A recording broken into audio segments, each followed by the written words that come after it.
Dari situ saya tertampar-tampar. Terus kenapa aku tidak gitu? Kenapa aku tidak meningkatkan diri? Nah, disitulah momentum ya ketika 59, 58 itu mulai agak ngaji dan sejak usia 60 ini saya menetapkan bahwa saya harus lebih meningkatkan daya guna diri saya untuk masyarakat sekitar menuju KUA. Serangkaian sendiri menyusur jalan masing-masing. Mozaik peristiwa dalam perjalanan berkelindan. Menjalin tapak kecil tempat di mana kita dipertemukan. Detik berlari, bergantian pagi dan petang. Hingga tiba masa kita sama-sama rindu.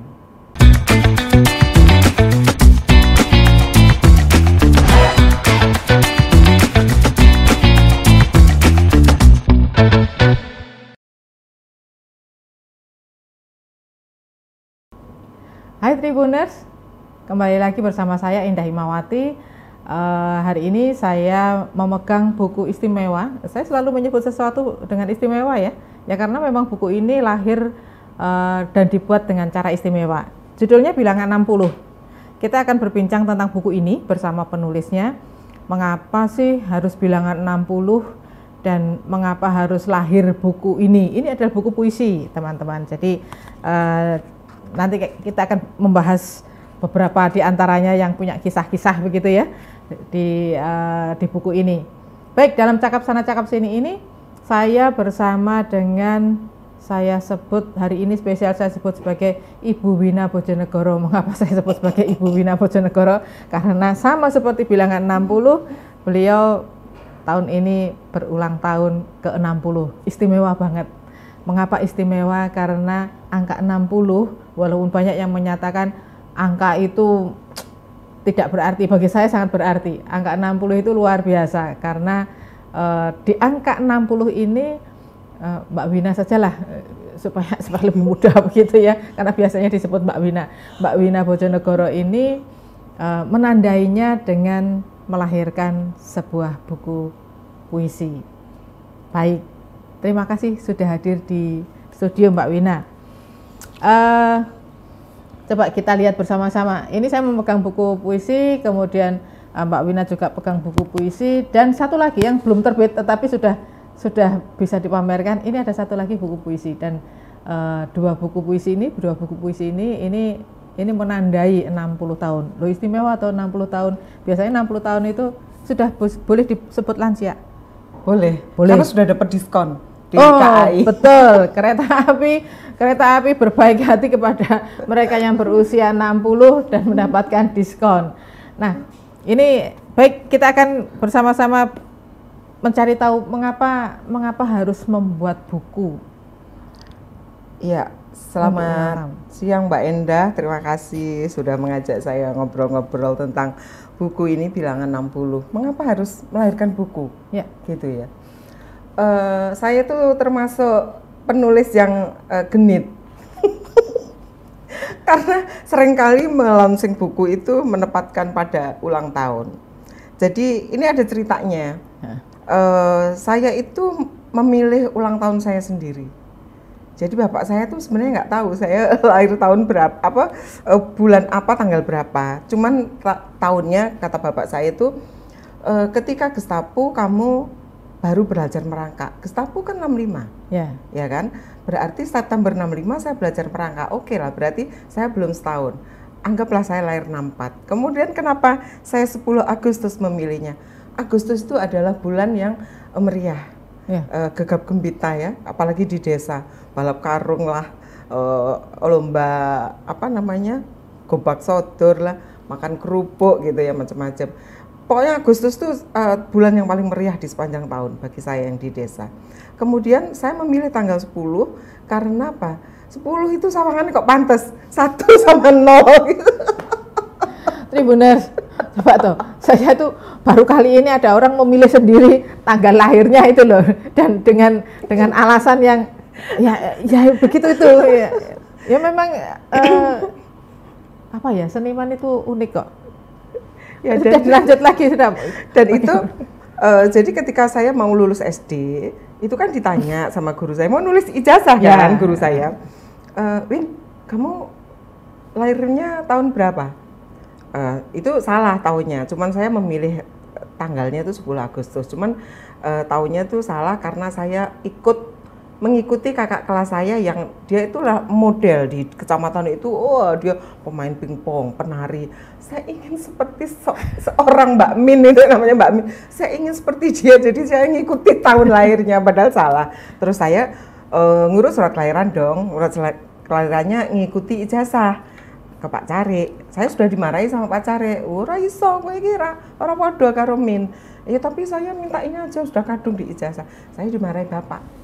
Kamu itu kok nanti rugi kamu pensiunmu, lebih cepat pensiunnya. Terus ya tapi nggak apa-apa Pak, kadung ijazah SD sudah keluar, nggak bisa diapa-apain. Jadi ikut terbawa sampai sekarang. Nah, soal kenapa ulang tahun mesti melahirkan buku, karena saya menciptakan ulang tahun saya sendiri.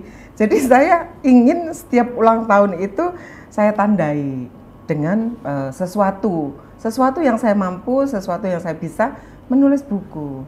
Nah, kadang novel, kadang kumpulan cerpen, baru kali ini puisi. Mbak Endah pasti bertanya, mengapa puisi? Puisi. Jadi saya yang biasa menulis prosa, tiba-tiba menulis puisi membuat banyak orang kaget. Ada yang gini, ada yang positif, ada yang negatif ya. Yang positif, karena ini kan saya kumpulkan dari tahun 2013 kalau nggak salah, puisinya tuh sampai 2024. Segitu lamanya untuk menulis sebuah buku puisi. Dan itu adalah perjalanan. Kata Pak Zawawi Imron, puisi yang lahir hari ini, setahun lagi diedit itu akan berubah. Nggak apa-apa itu Syah. Jadi beberapa puisi lama itu saya edit karena zaman dulu kan masih menye-menye nulis puisi. Seiring dengan berjalannya waktu, berkenalan dengan banyak penyair, kemudian juga ikut kelas-kelas gitu ya.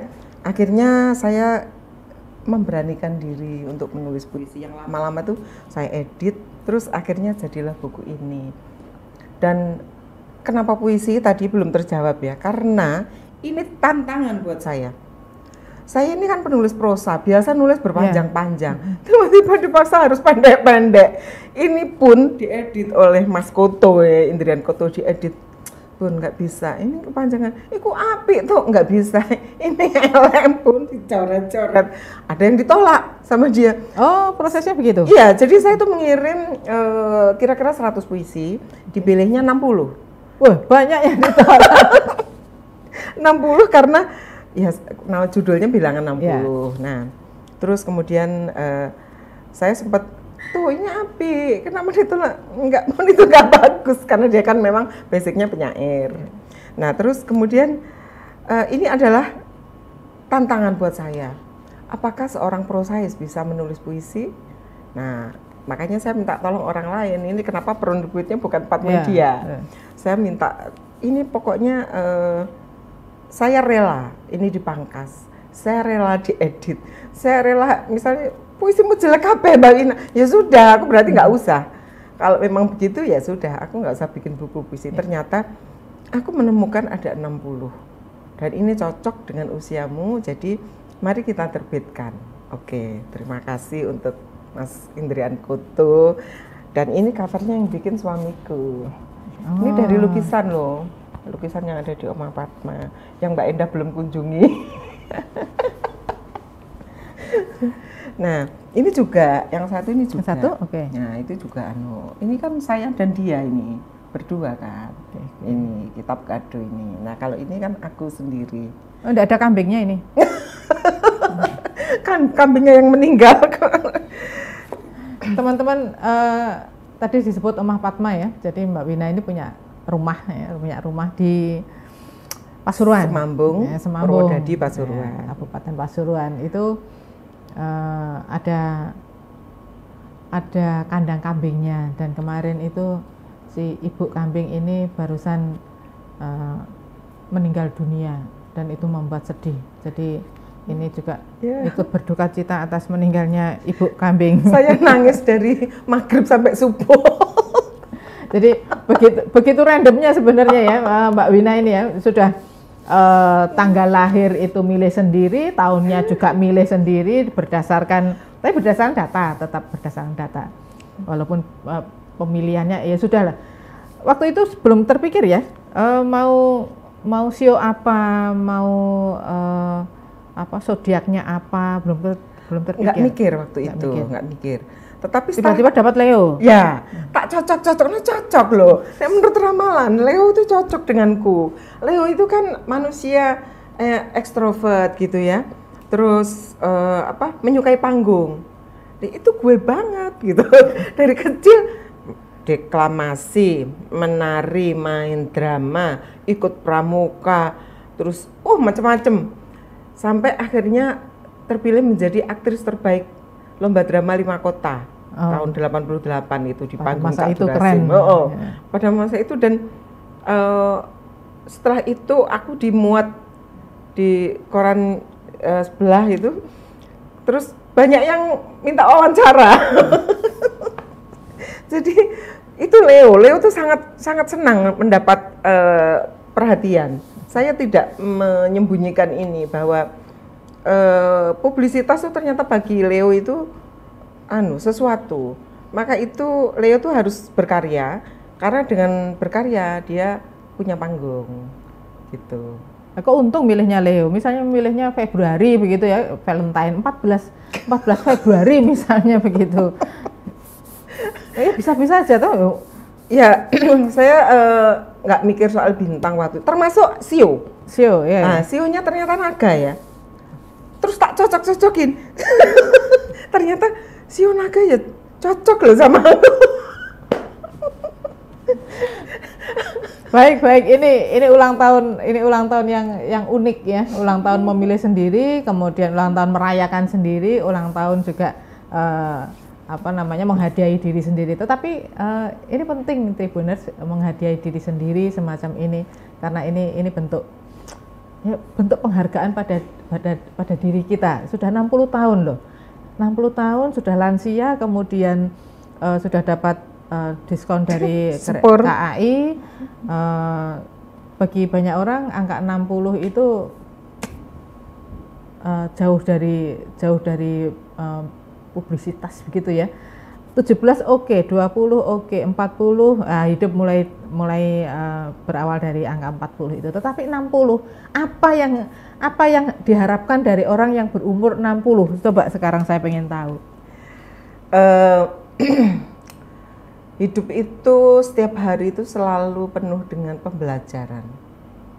Saya belajar banyak dari orang-orang di sekeliling saya, bahkan saya belajar dari anak saya, bahkan saya belajar dari cucu saya. Saya cucunya 5. Cucu 5 dan semuanya dengan karakter yang berbeda, dan saya belajar dari besan-besan saya. Salah satu besan saya itu ketika dia anaknya yang menikah dengan anak saya itu hamil, dia memutuskan berhenti ngantor. Dia di rumah, kemudian perusahaan diserahkan pada direkturnya. Dia hanya sebagai komisaris. Kemudian dia religiusitasnya meningkat. Kemarin dia baru haji, yang menurut saya tuh mahal sekali untuk haji furoda itu ya, mahal sekali. Tapi aku kerentak setiap tahun dia umroh, tapi baru tahun ini haji. Setiap saya ke rumahnya, dia selalu sholat sunnah, mengaji. Aku kurang sekian juz, aduh ya Allah. Saya yang lebih tua dari dia itu dalam hal mengaji kalah, dalam hal beribadah kalah. Jadi sejak saya berbesan dengan beliau itu selalu, saya ini apa saya ini orang yang tidak punya harta berlebih, ayu ya ora gitu, sementara dia cantik, kaya, ibadahnya Masya Allah. Dari situ saya tertampar-tampar. Terus kenapa aku tidak gitu? Kenapa aku tidak meningkatkan diri? Nah, disitulah momentum ya, ketika 59, 58 itu mulai agak ngaji. Dan sejak usia 60 ini saya menetapkan bahwa saya harus lebih meningkatkan daya guna diri saya untuk masyarakat sekitar, dan saya harus bisa khatam Quran dalam waktu tertentu.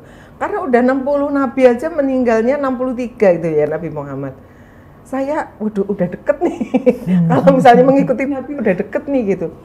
Jadi 60 tuh saya harus berjuang untuk meningkatkan ibadah dan kegunaan diri saya bagi masyarakat sekitar.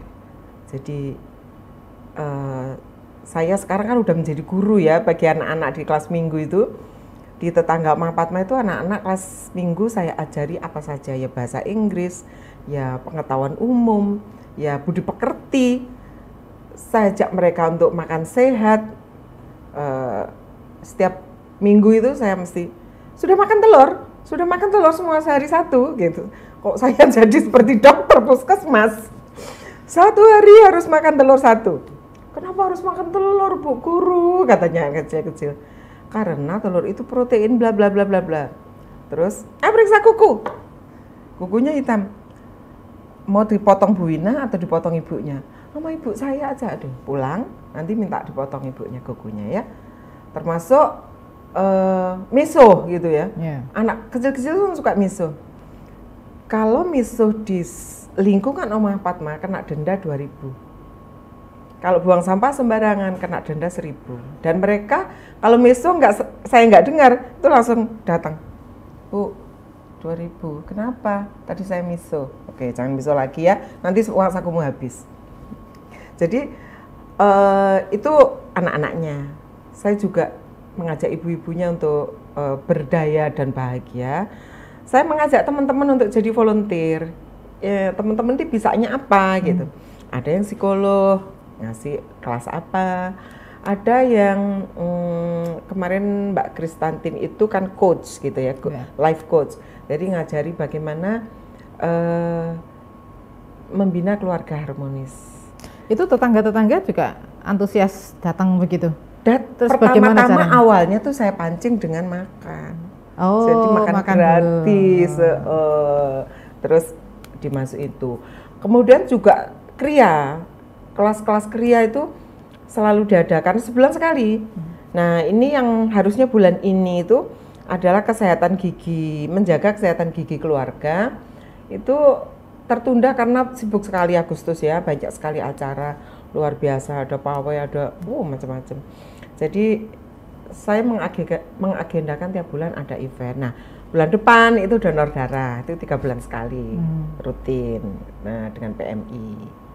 Jadi ibu-ibu yang bapak ibu yang datang donor itu saya kasih makan lah supaya mereka senang, habis diambil donornya diambil darahnya dapat makan. Seperti itulah Mbak Endah. Oke, teman-teman yang tadi disebut Omah Fatma itu jadi semacam apa ya? Semacam pusat kegiatan begitu ya, pusat kegiatan, dan tetangga-tetangga berinteraksi di sana. Dulu membuat sesuatu juga kan, yang produksi abon. Oh iya, ini tadi aku mau bawa lupa. Padahal baru bikin. Itulah, itu tetangga-tetangga diberdayakan supaya mereka selain memiliki tambahan penghasilan juga belajar dengan cara yang berbeda begitu ya. Belajar dengan cara yang berbeda, kemudian anak-anak itu spesial minggu ya, karena Senin sampai Sabtu mereka sekolah. Kemudian, nah ini satu pertanyaan saya. Tadi disebutkan ada volunteer. Nah, kalau ada orang yang ingin berbagi begitu menjadi volunteer, bisakah selain iyalah Mbak Wina terkenal punya banyak jejaring, tetapi kadang-kadang ada orang di luar sana, silakan Tribuners yang ingin berbagi, gitu bisa enggak ya? Saya menerima semua volunteer yang ingin berbagi. Karena gini Mbak Endah ya, kelihatannya ya, Semambung itu kelihatannya dekat dengan kebun raya itu cuma 3 kilo ya kan. Dengan exit tol Purwodadi ya 3 kilo lebih berapa ratus meter. Tapi ternyata di sana itu dalam banyak hal tuh masih agak tertinggal.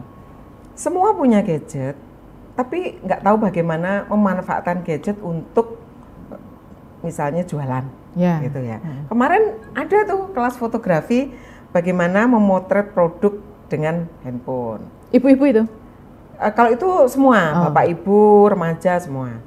Terus saya juga melihat bahwa di sana itu kok padahal UMR tinggi ya, tapi ibu-ibu di sana yang kerja di sawah itu kerja dari jam 7 sampai jam duhur itu hanya 35.000 sehari.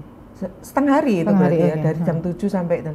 Bayangkan panas gitu ya, panas terus itu apa, nanam padi atau matun itu 35.000 dari jam 7 sampai jam 11.30. Pokoknya duhur berhenti. Terus kalau ada yang punya hajat itu nyumbangnya masih 30.000. Berarti kan ini masih saja ini masih mesakno gitu ya. Ukuran orang ngado sunatan itu adalah ukuran kerja setengah hari tadi itu. 30-35. Nah, maka dari itu saya sebetulnya pengen gitu ya, ibu-ibu itu saya ajak berkarya. Kemarin kan di pandemi itu ada lagi namanya bergas. Bergas itu rempah-rempah ya kayak jahe, kunyit, serai, terus apalagi aku lupa komponennya. Itu diiris tipis-tipis kemudian di oven dijadikan teh. Nah, teh herbal sebenarnya. Itu saya minta ibu-ibu tuh setor sama bawang dayak. Ibu-ibu ayo setor, harganya saya harga pasar. Jadi kalau ibu jual ke pasar berapa ya saya segitu. Tapi apa yang terjadi, mereka kulak terus dikasihin saya, bukan ini maksud saya, tanamlah di kebunmu, kemudian aku menerima. Ngono ki jenenge Mbak yo. Nah, kemudian saya juga ngajak teman-teman untuk ngajar shibori, ekoprint gitu ya. Waktu ekoprint itu gini, ini kain kok kayak gombal lama. Jadi berarti gagal saya untuk menjadi penggerak ekonomi. Belum berhasil. Lewat ekoprint itu ya. Lewat ekoprint. Bahkan Bu RT, Bu, ini kain apa kok kayak gombal lama. Padahal di kota lah mahal kan ya. Terus kalau shibori berhasil shibori. Jadi setelah dari saya, Ibu PKK itu mengembangkan di PKK-nya, kemudian bahannya ini apa aja, kayaknya di mana belinya, akhirnya mereka bikin. Oke, itu berhasil. Kemudian Bu Aryani pernah juga ngajar, murid-muridnya Bu Aryani itu, Aryani Creativeness ya, itu ngajar bikin bunga dari kain bekas, apa pipian ya, itu berhasil juga, mereka juga akhirnya bikin bros. Ada banyak teman-teman yang ngajarkan itu, tapi tidak semuanya berhasil. Ada yang ngajarin bikin kue, tidak berhasil. Yang berhasil hanya bikin bros, bikin gelang kayak gini-gini. Kemudian itu tadi, shibori. Karena shibori kan jreng gitu. Orang desa itu seneng kalau yang jreng-jreng gitu. Nah, kalau teman-teman yang lain misalnya pengen, Ciputra pernah ngadakan pengobatan gratis. Nah, yang tidak Universitas Ciputra. Yang nggak berhasil itu adalah ada Mas Leo itu apa ya, komunitas sosialnya tuh hub apa gitu, mau bikin sunatan gratis, sunatan masal gratis, nggak mau. Mereka nggak mau. Kenapa? Karena sunatan itu mereka hajatan, pesta, jadi harus satu-satu. Itu. Jadi bahkan berbuat baik pun kita harus menyelami budaya. Jadi masyarakat sekitar itu, misalnya gini ya, pawai, Agustusan, enggak semuanya ikut, ada yang enggak mau. Kenapa? Karena antara Agustusan dengan Mulutan dekat. Agustus sama September mereka memilih Mulutan. Karena ya daerah Tapal Kuda itu memang kan ini ya religius nanti ya. Fokusnya memilih fokus yang di sana. Itu. Jadi pelajaran buat kita semua, kalau kita mau berbuat sosial, mau menjadi volunteer di kegiatan apapun, lihat harus menyelami budaya masyarakat sekitar. Gitu. Itu yang sudah terjadi, Mbak Wina. Ke depan apa lagi? Anak-anak diapakan? Minggu cuman misuh misuh itu mengumpat teman-temannya mengumpat dan bagi sebagian orang mengumpat itu sesuatu yang biasa banget begitu ya, ngomong begitu ya, ngomongnya biasa, kalimatnya terakhir itu muncul satu ungkapan umpatan itu di Surabaya biasa gitu ya. Tapi memang harus juga dibiasakan supaya menahan diri untuk tidak mengucapkan akhiran di akhir kalimat itu. Nah, ini kalau untuk anak-anak apalagi? Saya dan suami itu punya planning begini. Pernah suamiku kan ngajari melukis, nah itu, tapi akhirnya merotoli. Artinya merotoli? Peminatnya makin lama makin berkurang. Merotoli. Nah, ini kita mau bangkitkan lagi kelas melukis dan kelas menulis untuk anak-anak. Saya mau ngajak anak-anak menulis ya. Yang mudah itu adalah ya menulis artikel ala anak-anak misalnya atau dongeng. Jadi karena Agustusan ini adalah puncak kegiatan di desa, jadi nanti setelah Agustus ini saya mau ajak mereka menulis. Sekarang ini saya bikin kelas menjadi tour guide. Jadi pesertanya ada bapak-bapak, ada remaja menjadi tour guide. Jadi tiap Jumat malam, tapi Agustus ini karena padat jadi sementara berhenti. Mereka saya ajari untuk menjadi tour guide ala desa. Bukan tour guide yang HPI profesional, enggak. Anak-anak ini? Remaja. Oh, remaja. Remaja dan ada peserta bapak gitu. Jadi tour guide itu adalah mereka diberi wawasan dulu.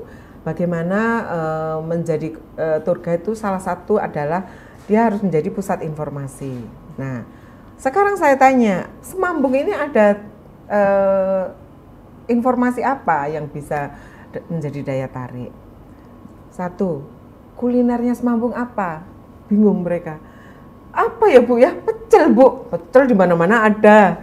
Akhirnya mereka pulang itu saya kasih PR, ayo cari apa nih dari sisi budaya apa, dari sisi kuliner apa, dari sisi lingkungan apa, dari sisi atraksi apa. Saya kasih PR. Akhirnya mereka besoknya Jumat lagi ketemu, Bu, saya nemu asal desa Semambung. Akhirnya kan mereka nyari. Jadi itu ada muridnya ada berapa? 5 orang. Padahal itu ya gak ada pungutan biaya kan ya, itu semuanya gratis.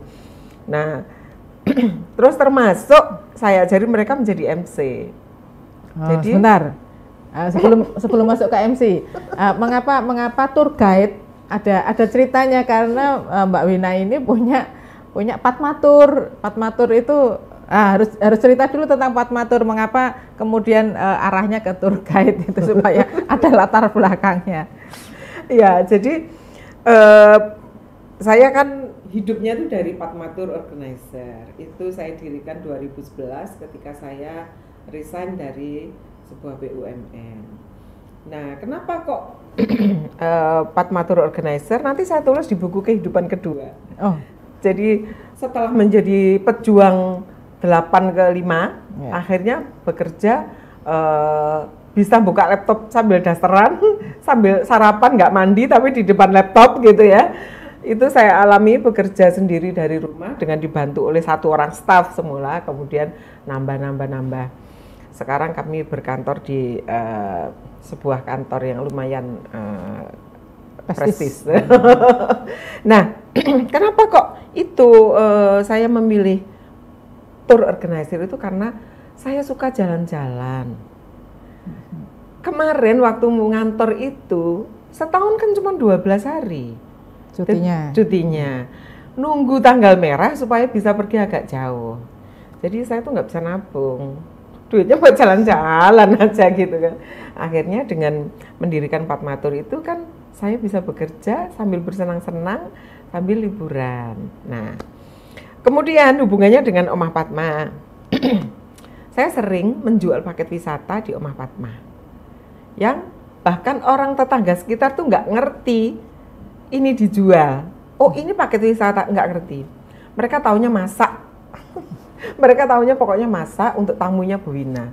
Mereka nggak tahu bahwa saya mengajak tamu itu bahkan dari Palangkaraya, dari Tarakan, itu datang ke Oma Padma untuk susur sungai, susur sawah, terus melukis caping, pesta duren kalau pas musim duren. Nah, bahkan dolanan tradisional. Terus orang-orang pada nggak tahu ketika saya tunjukin videonya, mereka lihat gini, termasuk Pak Kades, Pak Kepala Desa. Loh ini kok bagus ya, di mana ini Pak Yus? Wina kok apik? Itu sungai sebelah itu loh Pak. Jadi kita tuh dalam banyak hal ya, kita tuh gajah, apa sendiri? Apa gajah di pelupuk mata? Tidak tampak, kuman di seberang laut. Nah itu, akhirnya saya bikin video paket susur sawah, saya jual. Pak Camat baru tahu kemarin, Pak Camat Purwodadi, loh kok apik, diupload lah video saya. Akhirnya kru kecamatan, bahkan sampai Pasuruan, bikin lomba vlog tentang potensi wisata di daerah masing-masing. Ya, senang lah ya ini. Ini terinspirasi dari Oma Padma yang buka itu paket susur sawah. Terus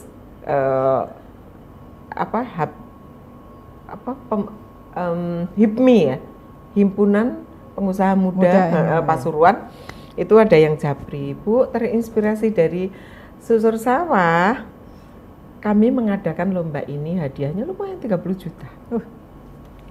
Gitu. Jadi hidup di desa tetap pikirannya wisata. Bagaimana? Semua bisa dijual jadi tempat wisata. Betul. Bisa jadi cuan tergantung kemasannya. Gitu. Jadi ke depan itu ya anak-anak mau menulis, mau nanti Pak Yus, katanya Pak Yus begini suami saya tuh.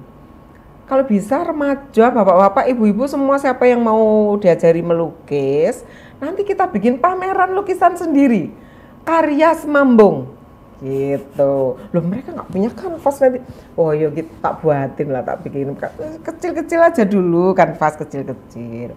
Nanti kalau sudah pinter baru dibuat yang agak gede. Karena ada lagi pelukis. Di sana ada 2 lagi pelukis, 1 guru, 1 satpam. Dan suami saya itu bisalah kita bekerja sama. Jadi hidup di desa itu ternyata mau menyenangkan atau tidak menyenangkan itu tergantung bagaimana kita menyikapinya dan bagaimana kita nempak ke awake dhewe gitu, bahasa Indonesianya apa gitu, menempatkan diri. Jadi bagaimana kita menempatkan diri. Kalau kita menjadi orang asing di desa itu ya asinglah kita. Tapi kalau kita mau membaur dan justru mengajak mereka untuk melakukan sesuatu ya pasti bisa, walaupun angel. Ya, angel itu kan proses. Proses. Kalau sudah 60 tahun kemudian sudah dijadikan mendapat hadiah untuk diri sendiri seperti ini, saya kok melihat ini isinya keseharian begitu loh. Ya. Keseharian. Bisa enggak saya dan teman-teman itu ditunjukkan mana sih yang unik ya? Ya semuanya bagus lah. Sudah lewat kurasi kan. yang edit aja sudah ngetop kok. Jadi dari 100 menjadi 60, kemudian yang 60 ini pasti ada yang unik, yang paling menarik begitu dan ada kisahnya. Minta tolong salah satu, yang mana ini? Ada puisi judulnya Menuju KUA. Halaman berapa ya? Mari kita tengok. Menuju KUA. Itu cinta, itu masuk di kategori cinta. Oh ini, halaman 40. Jadi puisi ini Menuju KUA itu dibacakan aja. Oh oke. Sebelum saya baca, Menuju KUA ini puisi yang oleh suami saya diwujudkan lukisan. Dan lukisan itu laku ketika dipamerkan di House of Sampurna, yang beli kolektor dari Semarang. Murah sih, 12 juta waktu itu. Loh, murah, soalnya lukisan yang lain tuh 30, 25 gitu. Oke, ini Saya tulis di Teluk Asmara 2 Desember 2019. Tapi tanggalnya ini benar, tak? Benar. Nggak ngarang yang ini? Enggak, ini benar. Enggak seperti tanggal lahir? Enggak. Ya. Ini benar. Kenapa? Karena pada saat saya membuat puisi ini, saya sama suami sedang honeymoon, diajak oleh seorang teman fotografer di Teluk Asmara. Teluk Asmara tuh di Malang Selatan ya. Itu balik Kambang masih ke sana lagi. Terus kita tuh lagi syuting menggunakan ecoprint. Bagaimana menggunakan ecoprint dipakai untuk sebentar, ini honeymoon apa? honeymoon tapi gratis. Diajak oleh teman fotografer yang sedang syuting untuk pre-wed. Teman itu syuting pre-wed tapi menggunakan koleksi ecoprintku dan kain-kain, saya kan koleksi kain. Gombal lamoh tadi.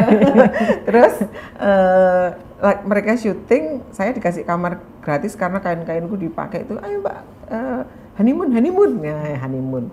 Kemudian inilah aku membuat puisi. 2019, pamerannya 2020. Terus pandemi. Pas ditutup pamerannya itu pandemi. Maret berarti. Aku baca ya. Menuju KUA. Serangkaian sendiri menyusur jalan masing-masing. Mozaik peristiwa dalam perjalanan berkelindan. Menjalin tapak kecil tempat di mana kita dipertemukan. Detik berlari, bergantian pagi dan petang. Hingga tiba masa kita sama-sama rindu. Jarak membentang, kita meredam diri. Membaca buku perjalanan, mencari tanda di mana kita bersua. Di sini, di antara butir pasir dan helai nyiur, beralaskan masa lalu, terbangun dari kepingan dialek dan legenda. Kegagalan dan kepahitan kita susun serupa pelajaran kehidupan. Bukan dua jadi satu, namun dua menyatu. Tanpa menghapus jati diri, di depan penghulu, doa dirapalkan. Semoga sampai pada tujuan. Teluk Asmara 2 Desember 2019. Kan ini pre-wed suasananya. Kok cara membaca puisinya berbeda ketika ngobrol begini? Pernah latihan kah? Saya kan MC selama di BUMN MC itu. juga teman-teman. Sudahlah, apa yang enggak gitu loh. Jadi MC seumur hidup saya di sana itu. MC. Kemudian ini, kalau di desa yang itu tadi, yang kita sama-sama sudah mendengarkan itu, di urusan tulis menulis, nah, yang namanya Wina Bojonegoro, nama Bojonegoro juga memilih sendiri teman-teman. Jadi segala macam itu dalam hidupnya Mbak Wina itu dipilih-pilih sendiri. Jadi Wina Bojonegoro itu penulis, tidak sekadar penulis, juga memiliki penerbitan, namanya Patmedia. Tidak cukup dengan Patmedia, membutuhkan komunitas. Dibuatlah komunitas namanya Perlima. Nah, Perlima apa itu? Perempuan penulis Patma. Masih ada hubungannya dengan Patma Patman. Coba semuanya ada jalinannya, semuanya ada jaringannya. Ini setelah ini mau apa lagi? Yang Perlima mau diapakan? Patmedianya mau diapakan juga? Karena Patmedia ini unik juga selama COVID, ketika semua orang tiarap, justru Patmedia ini berkibar. Mengapa berkibar? Karena tetap melahirkan buku-buku yang isinya penulis-penulis luar biasa. Mereka tidak datang dengan sendirinya, mereka berlatih dulu. Pokoknya capek-capek kalau mengikuti itu ya, mengikuti Mbak Wina aktivitasnya itu. Tetapi ya memang ini prosesnya. Bisa diceritakan tadi Patmatur sudah, Omah Patma sudah, Patmedia yang belum. Patmedia, oke. Jadi Patmedia itu lahir 2014 ketika saya dan Mbak Didi dan Mbak Heti itu ke Semarang. Kita itu bertiga. Saya waktu itu masih jomblo. Mbak Heti juga. Mbak Didi single tapi rasa jomblo. Ya. Terus kita itu mengeluh gitu ya. Kita ini kok kelihatannya orang melihat kita tuh happy terus. Padahal kan kita ini lagi nggak punya uang, kita lagi apa, kita lagi susah, kita lagi ditipu orang.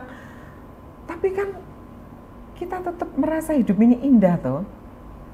Lalu saya bilang, hidup ini indah babe. Ah ya, itu bisa jadi judul buku gitu kan. Lalu kita bertiga, ayo kita tawarkan pada cewek-cewek tok ini. Cewek-cewek ayolah menulis renungan tentang hidup, bahwa hidup ini indah, Beb. Di antara kesulitan, di antara tragedi-tragedi yang ada, mari kita buat menjadi komedi. Itulah akhirnya lahir buku yang pertama yang diterbitkan Patmedia, yaitu Hidup Ini Indah, Beb. Nah, pasti pertanyaannya, kenapa perempuan? Karena saya melihat perempuan itu harus punya pelampiasan. Secara psikologis, secara apa ya Mbak ya? Bukan psikologis ya. Secara biologis, apa ya? Alamiah itu. Alamiah perempuan itu harus banyak bicara kan? Butuh banyak bicara. Kalau bicara tok, siapa yang mendengarkan? Belum tentu semua orang mau mendengarkan omelan kita. Tapi kalau ditulis, itu insya Allah dibaca. Dan kalau dengan menulis, perempuan itu akan belajar berpikir secara terstruktur, ya kan? Apalagi kalau di Patmedia kan bahkan menulis, bahkan bukan kelas menulis ya. Patmedia itu ada dua gerakannya. Kelas menulis itu cerpen biasanya, ada juga sih yang kelas menulis blog, kelas menulis apa lagi ya? Puisi. Puisi belum. Per 5 yang puisi. Oh. Kelas menulis cerpen, oke lah. Itu kan diajari teori praktek. Nah, kalau yang Hidup Ini Indah Babe itu menulis gratisan. Kita menjaring gitu ya. Misalnya, ayo siapa mau menulis kayak ini kehidupan kedua yang akan datang, kehidupan kedua. Itu adalah semua orang boleh mengirim, tetapi kita kurasi. Kemarin tuh terpilih 33 tulisan. Kemudian tiap 11 orang ini di mentori, ya, di coaching, ya, di mentori oleh satu orang. Saya dapat 11, Mbak Heti dapat 11, Mbak Didi dapat 11. Karena tulisannya tuh enggak semuanya langsung smooth gitu. Ada sih di grupku ada satu yang lolos langsung karena bisa apik, baik strukturnya, kaidahnya maupun pemilihan judul, pola pikir ya, karena setiap tulisan itu harus ada message tersembunyi supaya pembaca itu merasa mendapat insight gitu. Jadi tanpa bayaran mereka itu dibedah naskahnya, dimentori, ini kurang ini tolong dipotong sekian, oh ini judulnya kurang menarik, oh ini apa ininya, apa insight yang paling penting. Kamu merasa ada drama nggak waktu ini? Jadi kadang-kadang itu bikin stres tuh. Oh ya, ada yang stres, tapi ada yang malah senang tertantang. Okay, yeah. Seperti ada teman di Malang itu, dia dapat mimpi 3 kali berturut-turut untuk mengunjungi candi gitu. Setelah mengunjungi candi, sudah, aku merasa loh, iki api, mimpi mengunjungi candi, terus dia mengunjungi candi beneran dan ternyata juru kuncinya sudah dipun rantos. Loh, kok ajaib? Nah habis itu dia ngapain? Nah itu kan nggak ketahuan. Pembaca loh terus lapo gitu, kehidupan kedua mau opo gitu. Nah itu terus aku gali, ada yang disembunyikan sama dia karena ada soal keyakinan gitu ya. Ada yang disembunyikan, saya gali pelan-pelan. Sebenarnya setelah itu kamu melakukan apa? Apakah tujuan hidupmu berubah? Apakah visimu berubah? Yang kamu lakoni apa? Ternyata, dia melakukan banyak hal. gini. Nah itu kenapa tidak ditulis kemarin? Aku takut katanya gitu. Aku takut karena ini sensitif katanya. Nah nulisnya berarti harus diperhalus. Yang letter luck, misalnya soal agama dan itu jangan, itu sensitif. Gitu. Nah kayak gitu-gitu Mbak. Jadi ini kayaknya Pat Media itu kayaknya kok sosial gitu ya. Tapi ya sosial sih. Karena hidupnya dari mana kalau ya sosial lah, tapi kan perlu juga buku harus dicetak. Nah, saya juga mengajarkan writerpreneur. Jadi para penulis itu harus menjual bukunya. Menjual bukunya itu misalnya harganya 80 misalnya. Nah, penulisnya nggak dapat segitu dong. Dapat harga penulis. Jadi writerpreneur tujuannya dia harus bangga menjadi penulis dan dia harus bisa menjual bukunya. Karena ini buku adalah karya tulis. Untuk bisa menulis seperti ini kan tidak mudah. Dia harus coaching, harus bolak-balik revisi. Ada yang revisi sekali oke, ada yang 2 kali, ada yang 3 kali. Nah, itu kan hasil kerja. Jangan dikasihin gratis, harus dijual. Betul. Nah, terus karena dia dapat cuan kan seneng. Misalkan ada penerbit besar itu yang ngasih diskon cuma 30% ke penulisnya. Kalau saya lebih. Jadi terus Pat Media untungnya di mana ya? Dari penjualan itu walaupun sedikit, tapi saya senang saya bisa menciptakan penulis-penulis baru. Orang-orang yang tadinya takut atau malu menulis, akhirnya bisa. Sekarang bisa melabeli diri menjadi penulis. Betul. Dan itu ternyata beberapa ya, ada yang begini, Jin, aku jadi penulis, aku berarti boleh puitis? Boleh. Terus gini dia, setelah sekian purnama, akhirnya aku bisa punya buku. Jadi kayak gitu-gitu tuh adalah pencapaian yang bagiku tuh, aku merasa aku senang karena akhirnya para perempuan bisa mengaktualisasikan dirinya, akhirnya bangga dong dia bisa menjadi penulis yang sesuatu yang tidak pernah terbayangkan sebelumnya. Ada Mbak yang mengirim tulisannya tuh, wow semua ditulis. Untuknya bukan aku, Mbak Didi. Jadi gimana Mbak nih? Pertama potong dulu menjadi 10.000 CWS saja dulu, nanti dikurangi lagi. Kemudian akhirnya wawancara kita sama penulisnya. Sebenarnya kamu merasa titik baliknya tuh di mana? Nah, jadi kegiatan semacam itu yang kita menggali potensi-potensi terselubung gitu tuh menurutku adalah sebuah kebanggaan gitu ya. Enggak semua orang mau loh, karena semua orang tujuannya pasti cuan. Yo aku ya pengen cuan, tapi ya sosial ya iya. Terus yo nek aku boleh gaya gitu ya. Kalau aku boleh gaya, aku ingin mengangkat harkat dan martabat perempuan dengan menjadi penulis gitu. Iya sih, tapi memang prosesnya tidak gampang, prosesnya tidak gampang. Kalau melihat cerita Mbak Wina tadi ya stres sih jadi penulis itu.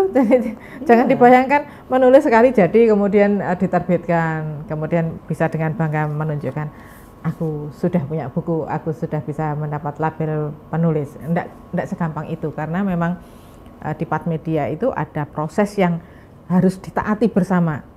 Jadi coachingnya luar biasa teman-teman. Jadi coachingnya itu membuat stres penulis, iya.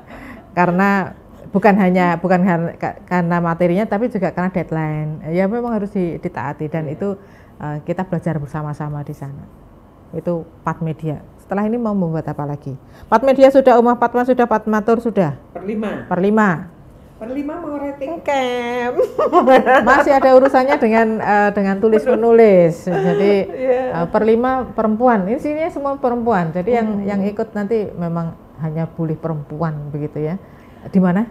Jogja. Oh, di Jogja. Kenapa Jogja? Saya tidak bertanya, pasti akan mengalir sendiri ini. Kenapa Jogja? Karena di Jogja banyak penulis ya. Di Jogja itu banyak penulis, dan kita kebetulan narasumbernya adalah Mas Iqbal Aji Daryono, yang beliau tinggal di Jogja. Kemudian teman-teman juga pengen mendapat masukan dari penerbit Jogja. Nah, nanti ya jangan Pat Media terus gitu kan. Bukan perkara ini. Persaingan antar penerbit, persaingan antar penulis begitu enggak ada? Enggak dong, kita harus kolaborasi justru. Oh, gitu. Justru harus kolaborasi. Di Jogja itu nanti kita juga ada selain piknik ya, kita mendapat ilmu dari Mas Iqbal tentang travel writing. Kemudian juga nanti kita akan bertamu ke beberapa tokoh di Jogja sambil kita baca-baca puisi gitu. Nulisnya kapan? Nulisnya ya setelah dari Jogja. Baik. Apalagi ini 60 tahun bahagia dan berdaya, apalagi yang akan dilakukan? Rasanya sudah semua ya. Rasanya sudah semua. Cuman aku ini kepingin anak cucuku tuh ada yang menurun jadi penulis, kok belum kelihatan ya. Belum ada yang terlihat jadi penulis ini. Semoga cucuku ya. Kalau anakku belum. Semoga cucuku ada yang jadi penulis. Karena jalurnya memang banyak sih, ada tur ini ya, mereka bisa memilih sendiri-sendiri kan. Coba mudah-mudahan nanti gen menulis itu akan muncul. Nah, terus lagi ya, sebenarnya Perlima tuh kenapa gitu didirikan? Salah satunya tuh aku kepingin Perlima itu melahirkan penulis-penulis kaliber nasional yang lebih baik dariku. Makanya kalau aku diminta jadi narasumber, ya sebenarnya anytime aku itu mau. Misal, tapi takutnya nanti bosen gitu, Mbak Wina lagi gitu ya. Bukan bosen sih, tiap orang pasti punya trik sendiri, punya pengalaman. Jadi kalau dengan banyak orang itu kan pengalaman yang didapat itu kan bermacam-macam. Betul. Dan itu Perlima juga kenapa berbadan hukum, karena aku ingin Perlima itu dilihat gitu ya. Setelah 3 tahun, ini kan kita tahun ketiga ini ya. Tahun ketiga. Setelah 3 tahun harusnya semakin kuat dan hasilnya semakin berkualitas.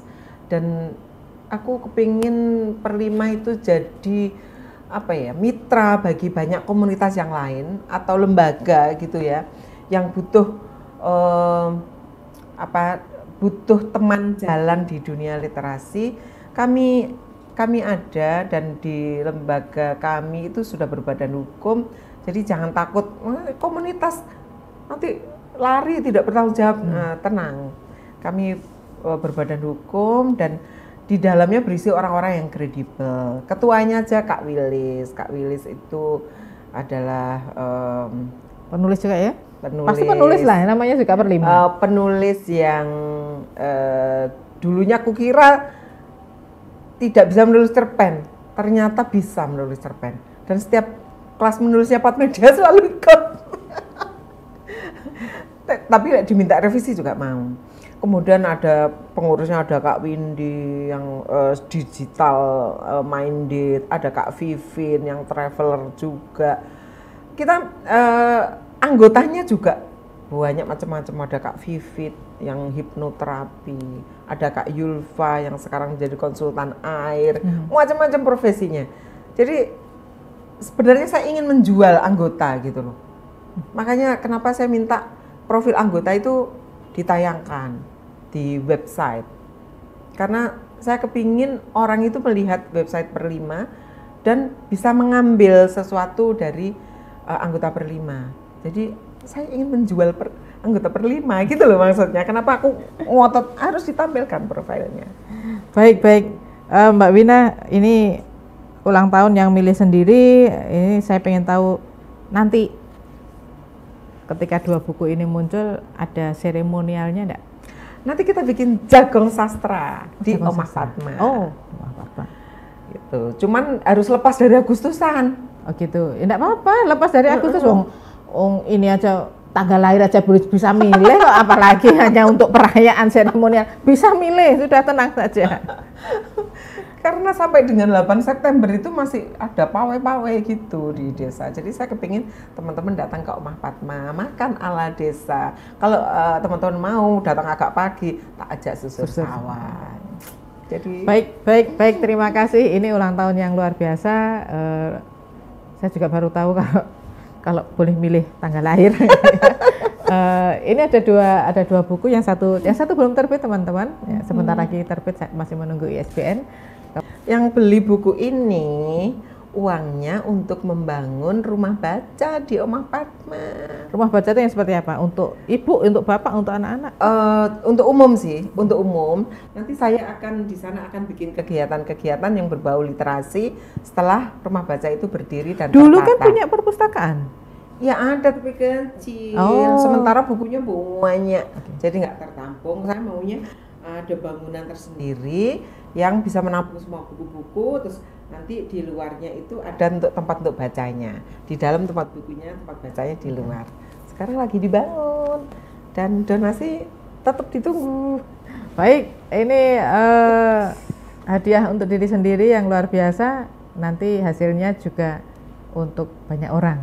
Jadi pokoknya ulang tahun ini istimewa lah. Angka 60 ternyata bukan lansia yang sudah tidak berdaya, justru umur 60 itu saatnya berbagi untuk sesama. Baik, terima kasih Mbak Wina sudah hadir di sini. Terima kasih Tribuners, saya harus pamit.